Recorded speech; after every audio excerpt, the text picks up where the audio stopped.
ওরা যে 318 পৃষ্ঠার রিপোর্ট দিয়েছে পুরাটা পড়ে আমি নিজের এই ছোট মাথায় পেয়েছি প্রায় 13টা কোরআনের আয়াত ওরা পাল্টিয়ে ফেলেছে। এগুলো মানলে নাকি অবিচার হবে, বৈষম্য হবে। ইসলাম মানলে যদি বৈষম্য হয় তাহলে কোন ধর্ম মানলে বৈষম্য দূর হবে বলেন তো দেখি? পৃথিবীর অন্যান্য ধর্মের কিতাবগুলো একটু টাচ করেন। ইহুদিদের ধর্ম আছে, খ্রিস্টানদের ধর্ম আছে, এই মুশরিকদের ধর্ম আছে, বৌদ্ধদের ধর্ম আছে।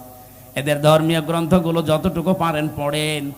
আমি বিশ্ববিদ্যালয়ে থাকাকালীন একটু টাচ পেয়েছিলাম, ওরা সবগুলো জায়গায় বৈষম্যের শিকার করে আছে।